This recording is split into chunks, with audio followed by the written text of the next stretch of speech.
welcome to the Coffee House. I am sorry how infrequent all of these episodes have been.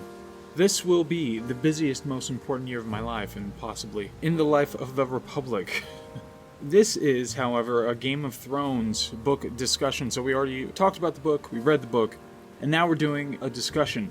And so, given that it is a work of fiction, there aren't a whole bunch of philosophical implications here. We're just going to talk about things we liked and didn't like when it came to the story and the characters, because they stand out pretty damn well in this book. Now, Jon Snow, I think he is boring. He's a pretty boring character. He's relatively empty.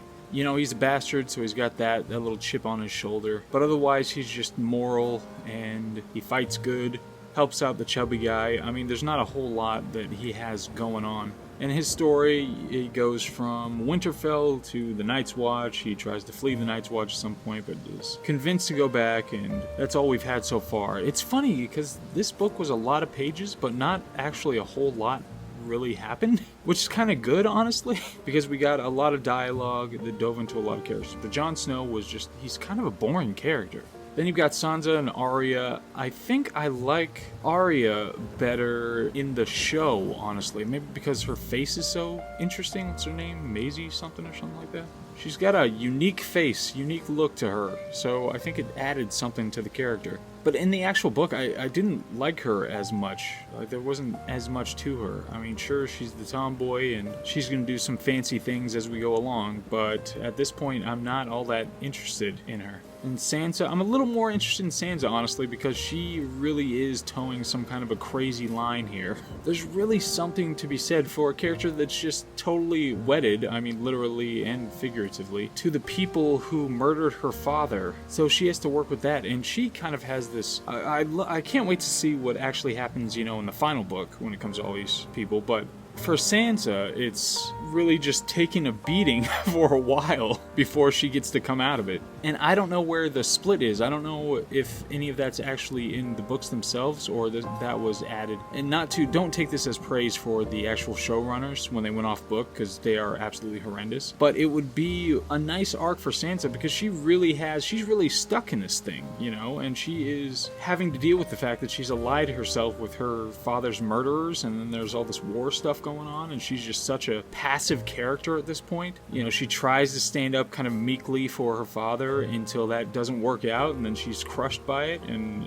so I'm liking her, like the shift when it comes to the book versus the show, I'm liking her more than I did before.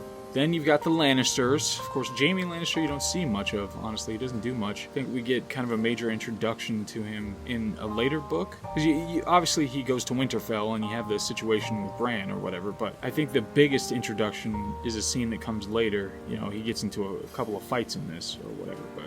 Then you got Tyrion, who has some great... That's kind of my favorite part with Jon Snow, is Tyrion and Jon Snow and how they get along really well. That's nice. And Tyrion has his great dialogue. I really do enjoy his dialogue. But the big one for me is Cersei Lannister. I'm a big fan of her.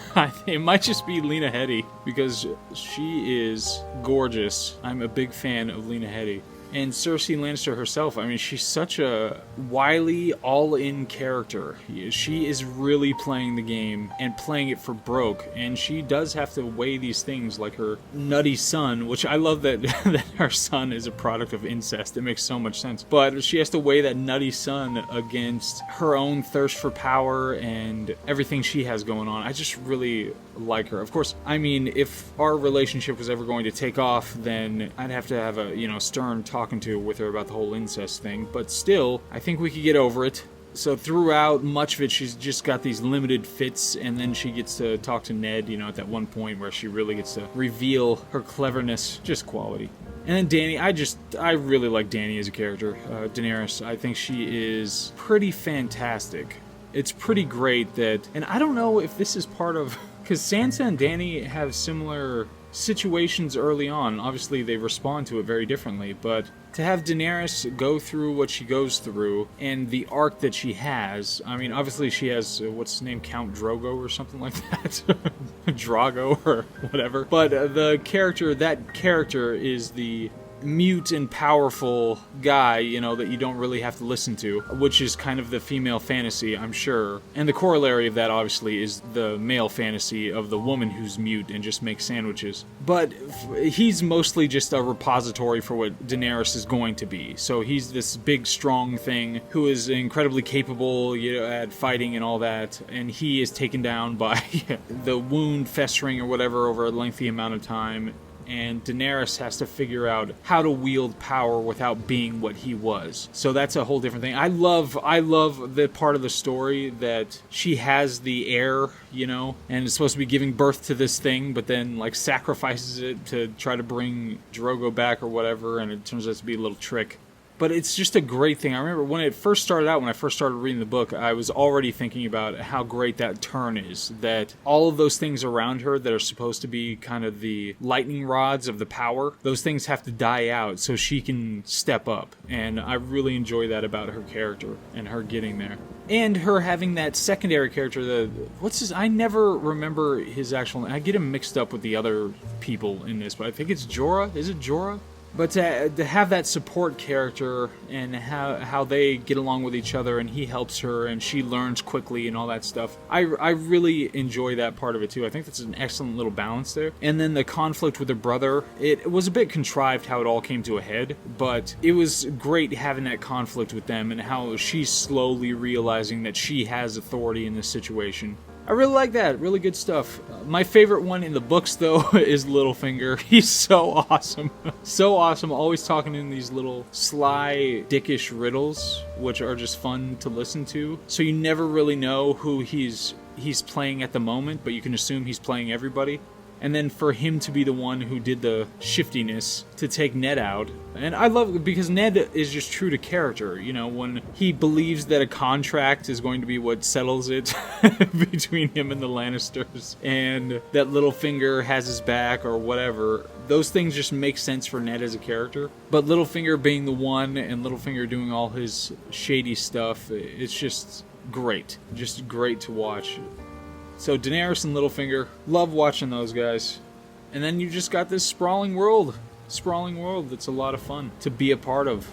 And I just wonder if long term, if this would be the same, because this started in the 90s. He started writing this in the 90s. It was a completely different world. If somebody started writing this kind of an epic right now, I wonder how it would be affected by everything that's gone on. Because a lot of things have gone on. The world has gone insane. Absolutely insane. I was just having a conversation today, and it was supposed to be this kind of bring people together deal that's supposed to be mending the rift, the political rift between people. And these are the most reasonable ones, and they are just spitting vitriol all over the place. They already have their cultish, cliquish kind of thing where they put people into another category, a dehumanized category, and just won't hear anything otherwise. It's so curious. It's so strange. And there were so many of them that were just doing this, maybe not even realizing, but they were just doing this. And that's why it feels like we have stepped into 2021, a Game of Thrones America edition. And now it's just, who can we usher into the high-tech guillotine first?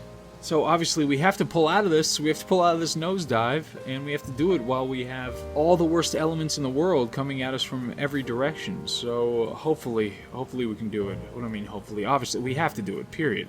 But of course I'm saying this in the midst of a discussion about a fantasy book with dragons. Whatever the case, this is not something, I mean, obviously all the mechanics of this that we've been talking about, it's just purely talking about plot and characters and that sort of thing. It's not talking about any big ideas coming out of this. And hopefully we'll get back on that route.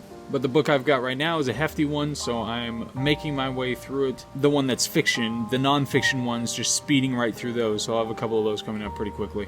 And then I am considering writing a book that will take a very long time, or at least a ton of work, you know, a concerted effort for an extended period to get it done. And I don't even know if it will be allowed to be published. So I'm not sure if that's the best of ideas, but we will see. Anyway, this is the Coffee House, and thank you very much for tuning in. Thank you very much for listening. I hope that you have a fantastic week coming up here, fantastic month, and that this year does not continue the way it has gone so far. See you on the next one. All right, bye.